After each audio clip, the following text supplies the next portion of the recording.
Okay, I'm here to talk about the two articles we had for this vlog. My first point I want to talk about is that these writing notebooks teach kids to write for a purpose and not just to fulfill an assignment. I feel like when I was a child, the only reason I ever wrote was because my teacher told me to. She assigned a prompt and then I wrote about it.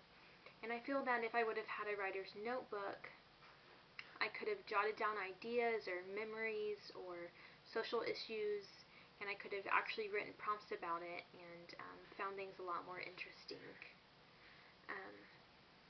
I also think it teaches kids to write about what they're passionate about. So many times teachers just assign a prompt and kids write about it, but they really don't find passion in writing. They do it simply because they have to. And I feel that if we allow students to use their imagination and to be creative and to find their passion in writing, that we can all make great writers. I also think that these writers' notebooks can help with reading. Reading and writing go hand in hand, and I feel that if students focused more on their writing, then their reading will improve. They can read not only for the story, but they can read to figure out why the author was writing it, or how they were writing it, and the techniques they used, and what the author is passionate about, and then they can transfer that into their own writing.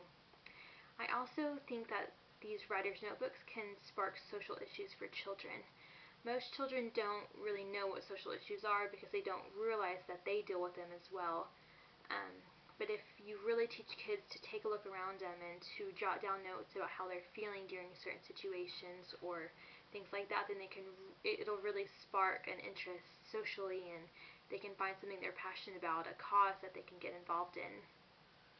I also think it's great in one of the articles that they chose one object and had the kids write about it for a certain amount of time. I think that's great. Most of the time kids just write a quick story and then they're done. But if you teach them to really give detail and use descriptive words and similes and metaphors and all of those techniques, then their writing can really benefit. And that's all.